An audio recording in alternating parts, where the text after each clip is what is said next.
September of the year 2017. Honorable members, no appointment letter is on record from the ministry indicating when and who appointed the negotiation committee, which is ironical and indeed more or less composed of the evaluation committee members. Number 8, the ICT contract, being a national open tender, was not susceptible to negotiations since it was competitive and an open tender. A negotiation committee can only be formed by the accounting officer to negotiate in either a direct procurement or in a request for proposal. Number 9, where in negotiations sanctioned by the accounting officer, a substantive matter is introduced into the contract, that tender must be cancelled and re-tendered afresh, and the new clause subjected to all the new bidders to submit their fresh bids to the procuring entity. Number 10, it should be noted that a letter of support is intended to insulate a private investor from certain elements of country and political risks, and by extension the investor's lenders, where upon entering into a contract with a government entity, such entity is unable to perform its obligations under the contract due to the occurrence of a political event. A letter of support, further, should be couched in a language that ensures the instrument is not construed to be a guarantee. Where, for instance, the instrument takes the form of a guarantee, there is need for it to be approved by the National Assembly. Number 12, the import of clause 2.3 of the contract as read with schedule 2 of the contract is that the letter of support was a condition precedent to the commencement of the commercial contract, which since it was to be delivered on or before the commencement date, despite it not being part of the tender documents. Number 13, in a letter dated 1st of August, the year 2019, from Seven Seas Technologies founder and chief executive, the company concedes of its grave financial headwinds and cash crunch, inevitably leading to the abandonment of the project at its inception and vacation from the site, and opines that any further future progress of the project was hinged and or dependent on the Ministry of Health providing the GOK letter of support to enable it to procure funding from its funders in order to honor its obligations under the contract. Number 14, the National Treasury and Planning Policy on the issuance of government support measures in support of investment programs issued in October the year 2018 stipulates that letters of support can only be issued in exceptional circumstances for projects that are considered strategic and of public interest as approved by Cabinet.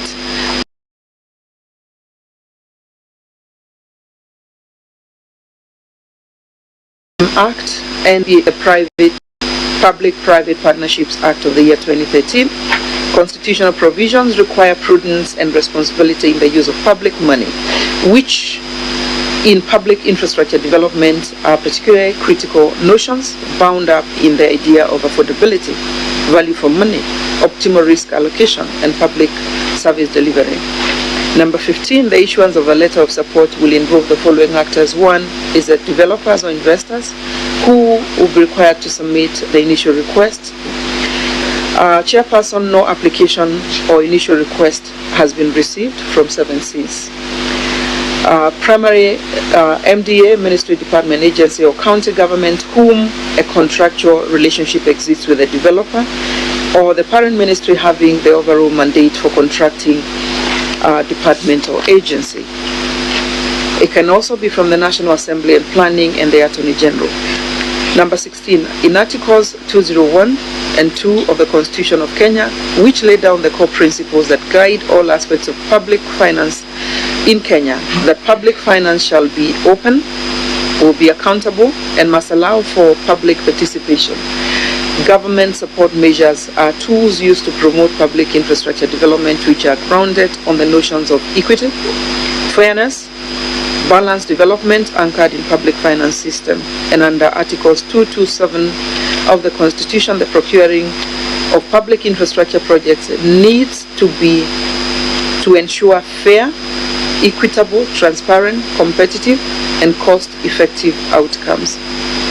It's worth noting that the award of the tender to 7Cs, with a notification of award letter dated 21st August in the year 2017, with the reference cited, was signed by the head of procurement in the Ministry of Health for and on behalf of the principal secretary, and the acceptance of the award by 7Cs Technology with their letter dated 28th August 2017, a reference indicated, was addressed to the head of procurement in the Ministry of Health, contrary to the law and considering the magnitude of the project at hand.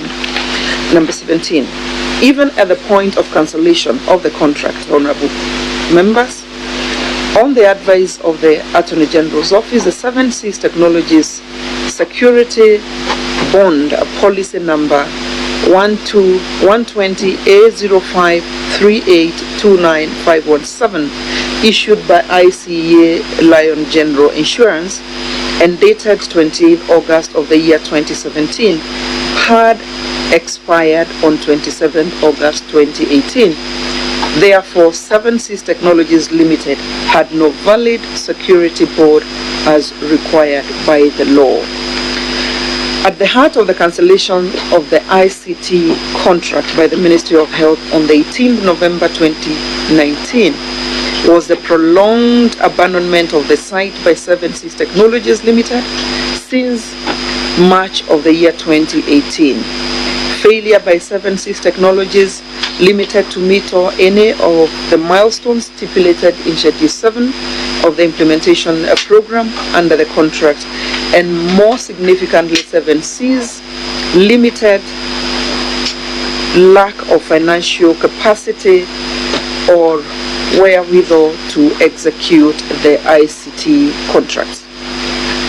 Number 18, the ICT contract, the HCICT contract contains several clauses that were not founded on the tender document, which impose obligations that do not conform to the tender document. More particularly, in regard to the requirement that the Ministry of Health provides an original copy of GOK support letter to 7Cs to enable it to execute the ICT contract on or before commencement date. Number 19, the 7Cs Technology Limited arrangement to secure funding with other parties in a tripartite agreement, that's a funders direct agreement, between KCB Bank, Ministry of Health, and themselves dated 7th May 2018, was a funding model not envisaged under the tender documents and contrary to sections 135(2) of the Public Procurement and Asset Disposal Act of the year 2015.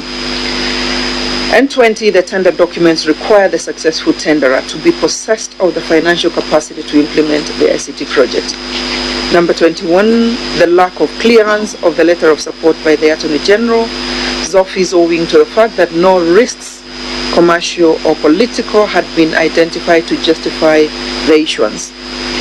The inconceivable terms that highly expose the Ministry of Health to liabilities to third parties in the funders agreement, direct agreement, and the foregoing procurement irregularities and illegalities such as the failure to conduct the mandatory due diligence to confirm the contractor's financial and technical capabilities.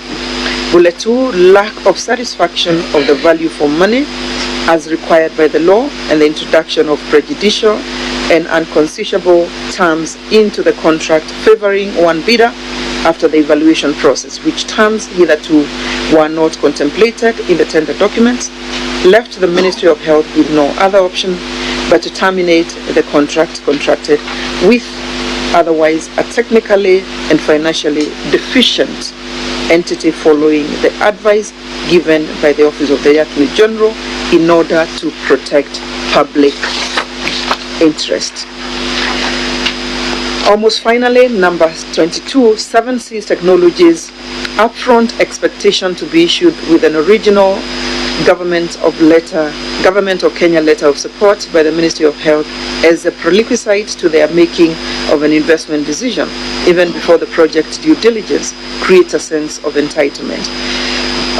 This invites and presents an opportunity for financial mischief and simply multiplies opportunities for policy and financial ambush that undermines the ministry's financial risk management as well as control. And finally, the ICT tender number indicated on para 23rd is now subject of an ongoing investigation by the DCI as alluded to by virtue of the letter reference number, and I indicate number CID of the reference indicated there, dated 6 December the year 2019 from the Director of Criminal Investigation. I submit this report for your due consideration, Honorable Chairperson and members. Thank you very much, Waziri. Can we have a copy of the letter from, maybe a copy of a letter from DCI actually investigating this matter? Members, I'm sure you have been taken through this brief.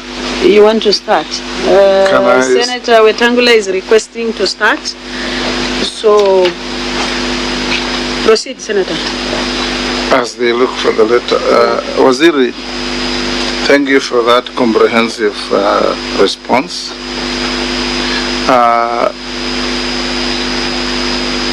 From what you have said, Minister, does indeed cast a very heavy cloud on the ministry in the conception and execution of this MESS program.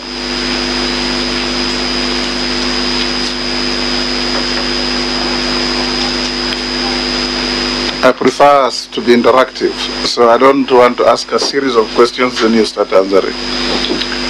Does indeed cast a cloud, a heavy cloud on the ministry in the conception and execution of this MESS program? Honorable Member, to the extent that even the correspondence of such a serious project was actually happening at a level below the accounting officer, does actually bring respective offices or officers to the spotlight.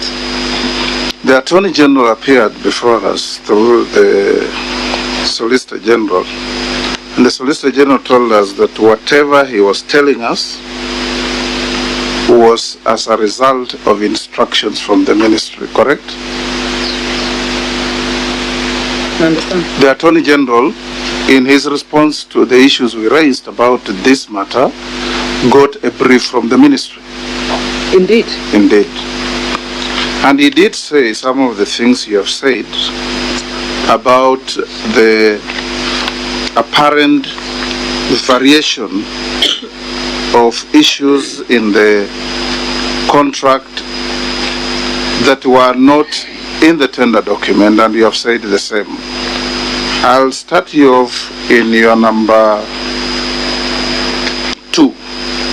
On page 2, you say the executed contract between 7 Seas Technologies Limited and the Ministry of Health does not provide any requirement for a letter of support.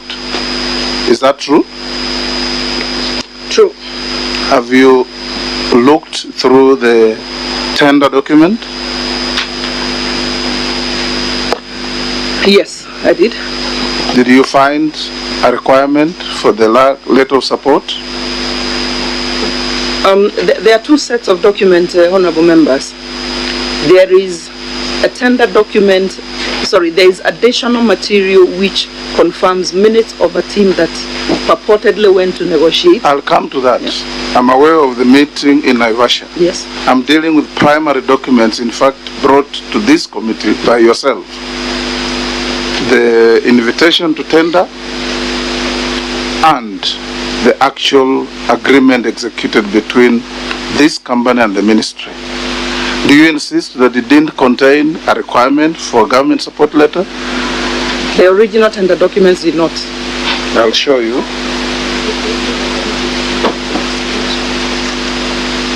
Wakili, show the minister this. I think this is... Is that from? This, no. Waziri, maybe if you can give us your original tender documents, because what we have is from the contractor. Yes. For comparison purposes. Can we have Can you the have original? tender invitation document and the actual agreement signed? Chair, does it mean we have two tender documents? The contractor has No, his no, own no. tender documents and the No, no, ministry no. has got his own tender. What we have is what the contractor submitted. But we have never had a sitting with the CS. So we wanted from the ministry the original tender documents so that we can compare. To follow through immediately after that. And the supplementary 2, the money was actually moved out by the National Treasury. That I do recall. So are you saying that this statement by your peers that the HCIT solution is part of MES, the budget for MES project is lumped into one line item, namely 10811044400, managed equipment services, and very important, the payment for all the different MES contractors is made from the same vote head? Is this false? That's a true statement. It's a true statement. Yes, it is. Yes. It is. So where's the segregation? Where's the split?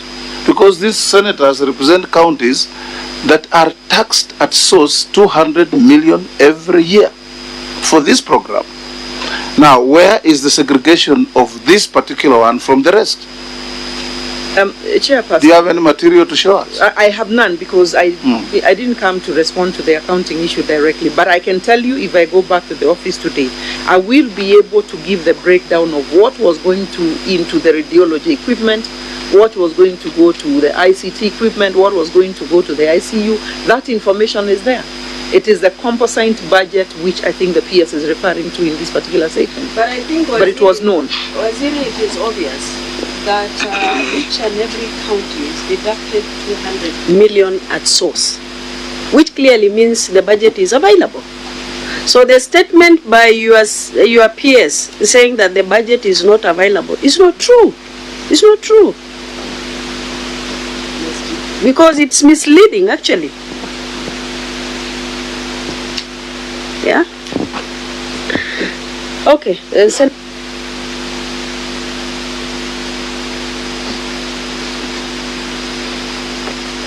Minister, the HCIT program was in fact the nexus between all the components of the MES project, correct?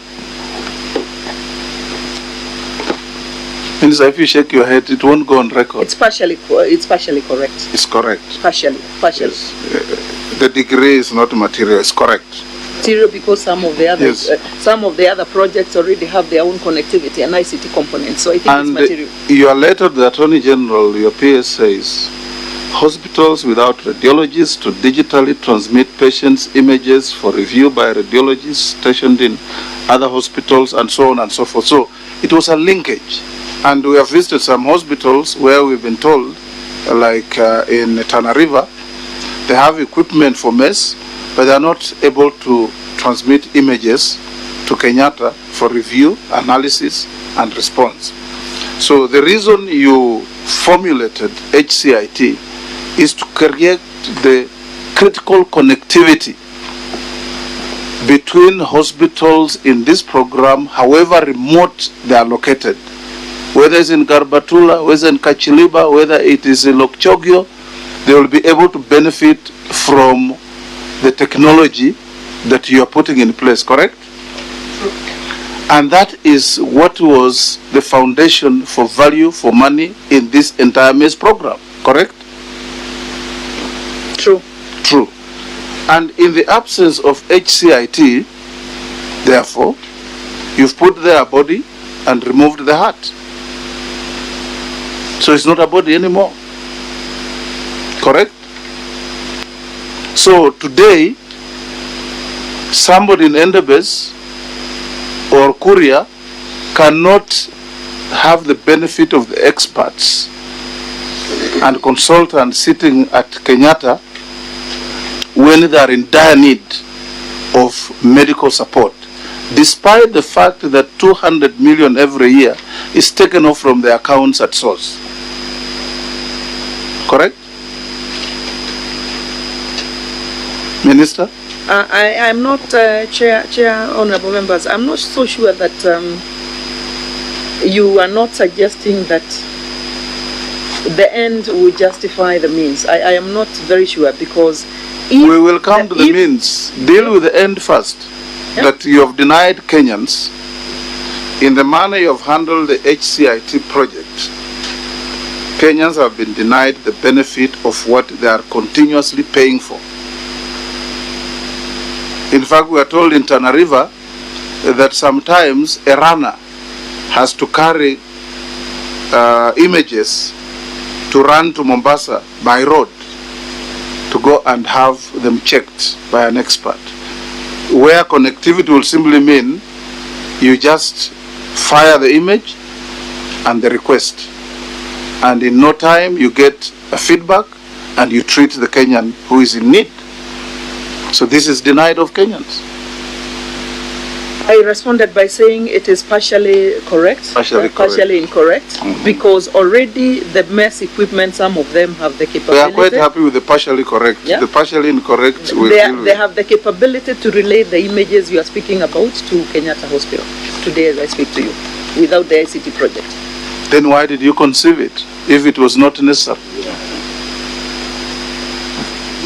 Why did you conceive the HCIT project?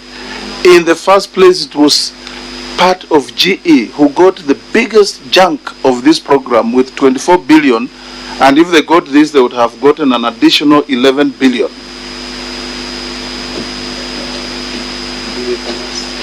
Yes, you guys can join in. Yes. It's not a one-man show. Yes. I have many more questions. Thank you, Chair.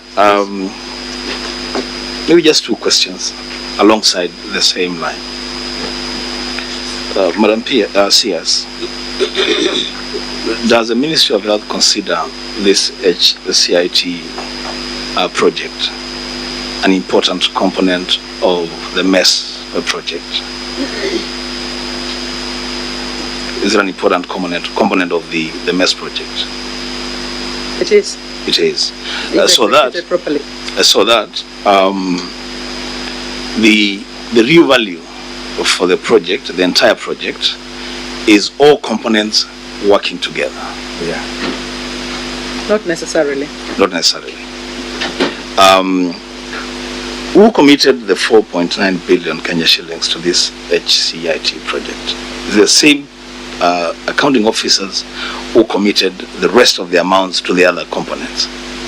That's true. That's true. My last question would be,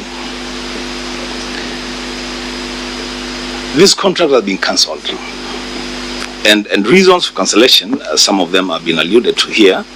I will just refer to maybe two. Number 4, you say there was no due diligence report. Number 5, you're talking about no prudent and independent verification. And the question to ask would be, whose mistake is this? Whose failure is this? Was the failure on the part of 7 Seas? Was it failure on the part of the ministry?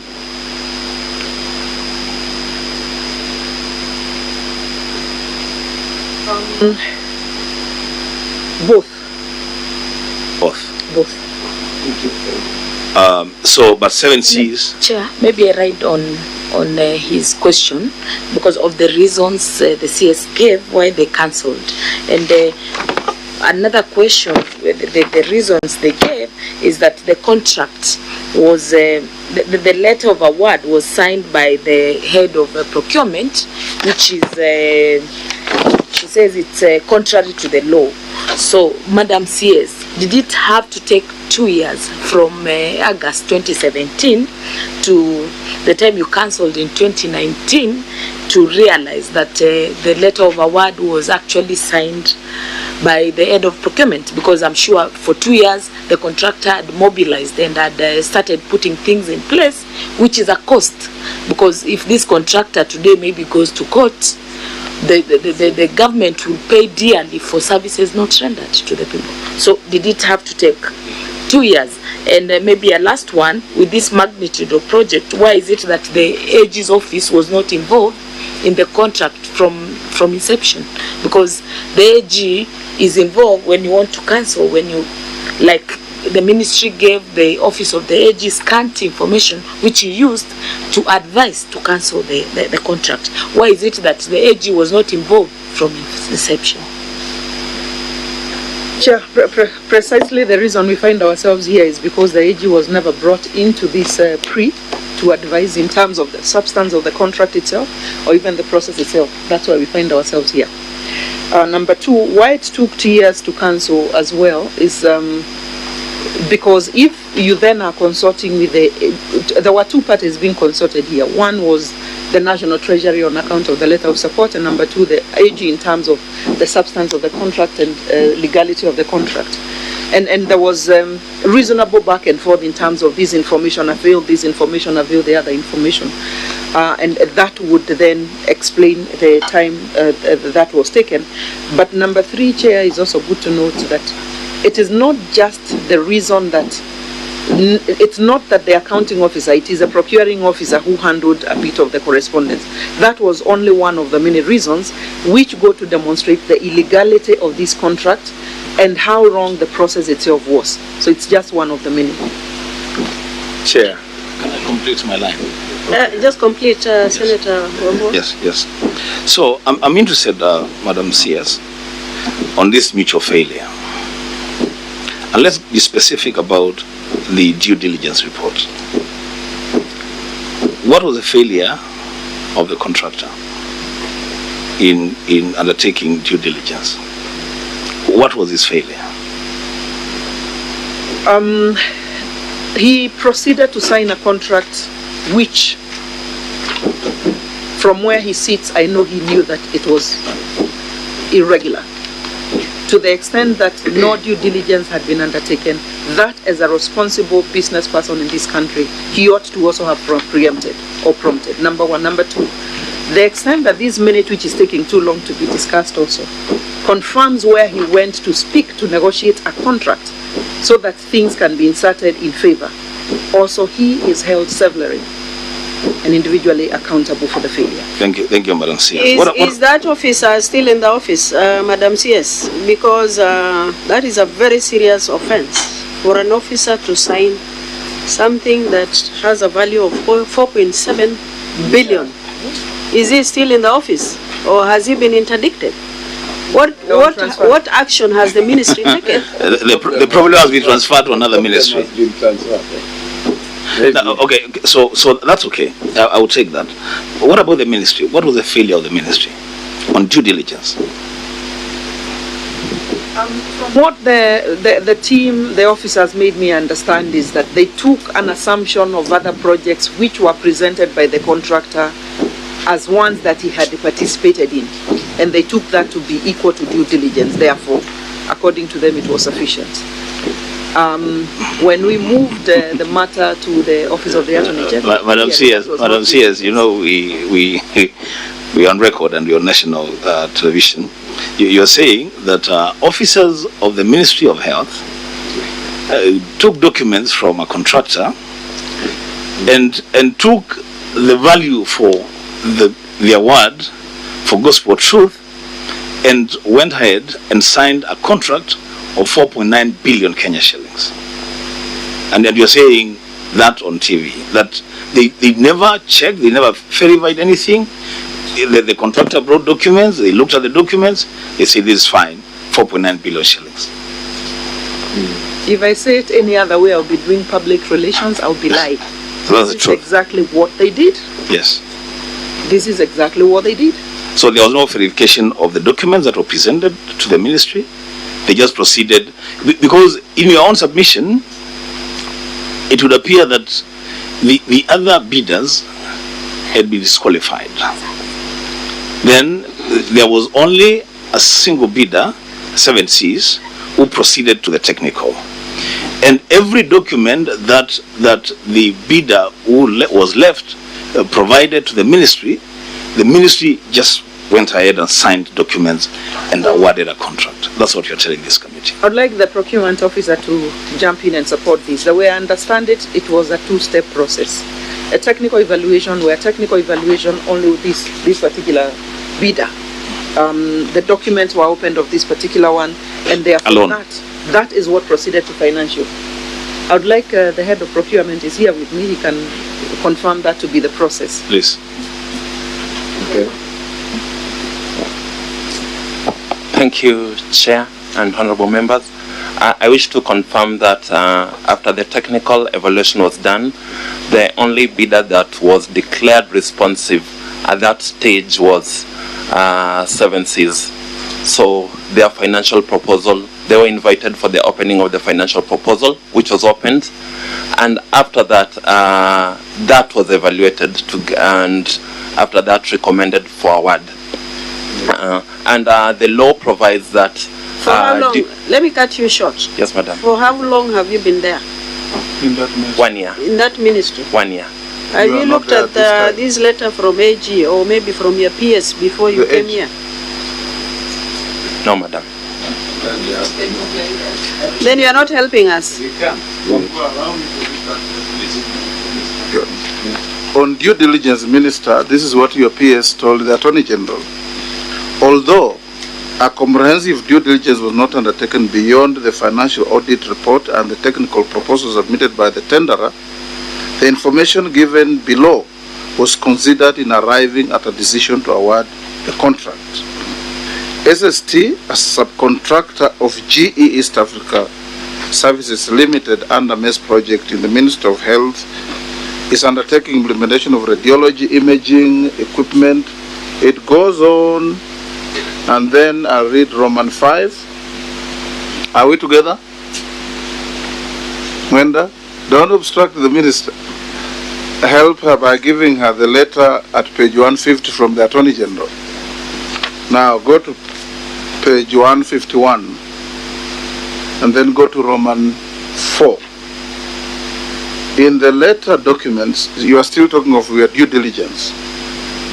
In the tender document submitted by the tenderer, there was evidence that the tenderer had been involved in substantial projects across the various segments. Some of the major projects performed and referenced by the tenderer in the bid included Safaricom Public and Private Cloud Project, Huduma Centers Project, Kenya Power and Lighting Company KPLC Billing and Computer Platforms Project.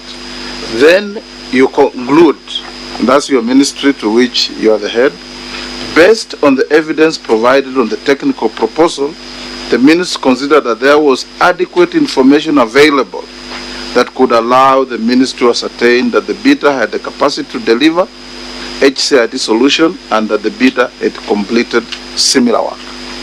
So you can see that due diligence was carried out. Yeah. Minister?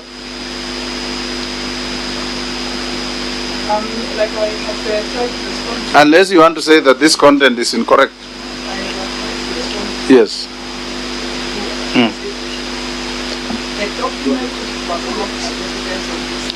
Put on the mic.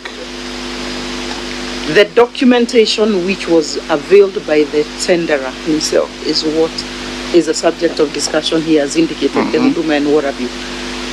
But in responding back in terms of the submission that we have made,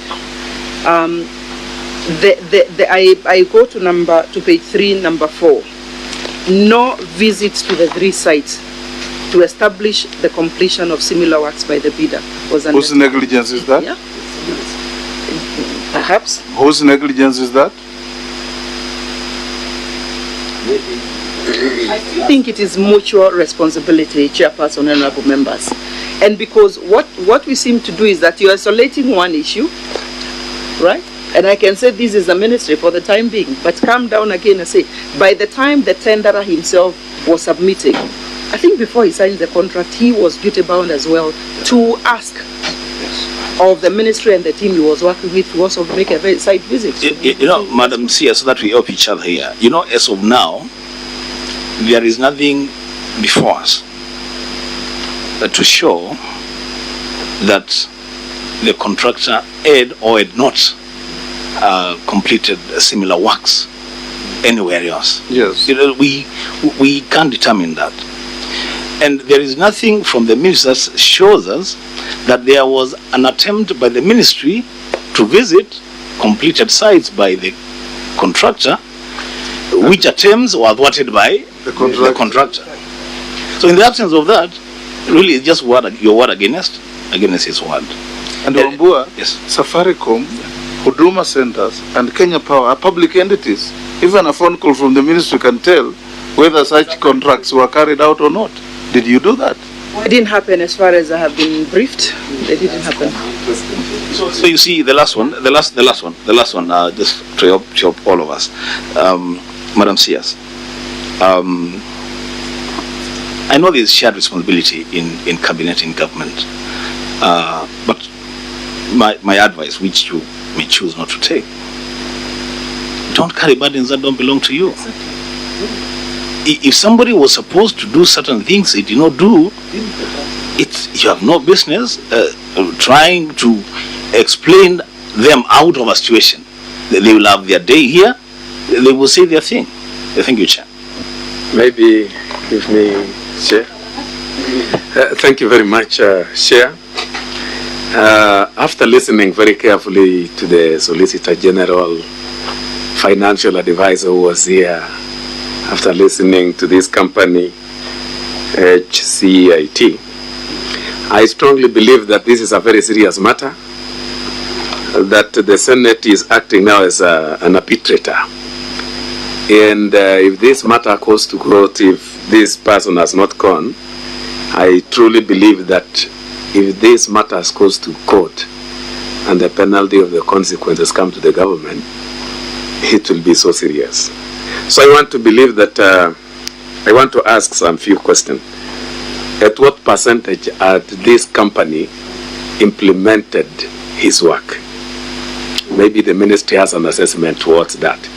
Had it started or it had not started anything? Because when he was here, he said that he had even imported some material and they were lying, I don't know if it is in the airport or where, in the airport.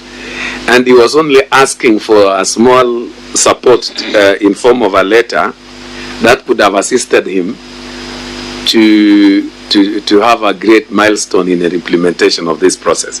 So morally, what was the highest good? Was it actually meeting together with the finance minister and giving this person a letter of support, or cancelling completely a project that had started? What was the moral highest, the highest moral support to this one? And then another question is, were there notices of cancellation before cancellation? Did the ministry give them notice, or even notice to show cause why they were not to be cancelled? Because those were very important.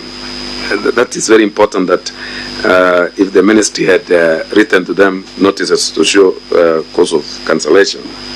Another one, so I would like to know actually if there was notice, and then the next one, arbitration, and then another one, and the last, did this particular company start? To what extent had they started their implementation? Thank you. Madam Chair, I was thinking that she should take, let the CS take down the questions and then try to answer them. Waziri, would you want to respond to what Senator Langata asked, or maybe you can take more? Okay, that's fine.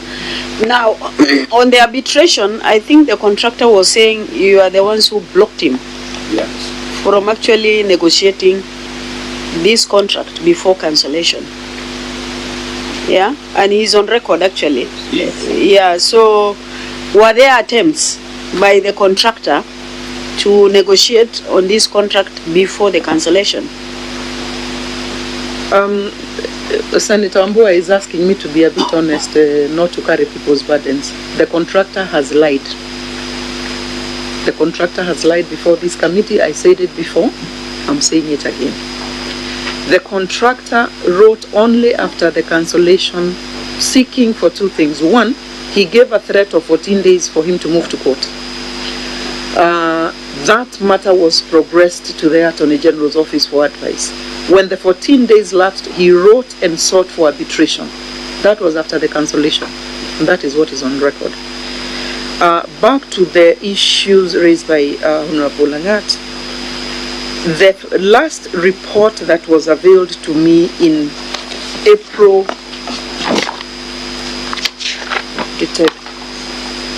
CS brief that was of August 2018 by the contractor through the technical offices, he did indicate that he had completed a few of the milestones. One was the data center civil works, a room that was given in Kenyatta Hospital where he was doing some wiring and this and the other. That was going to serve as a data center. I happened to have visited the same. He also did indicate that he had engaged stakeholder engagements. He had also formalization of a subcommittee and the TORs. That was a ministry team that was going to be working with him.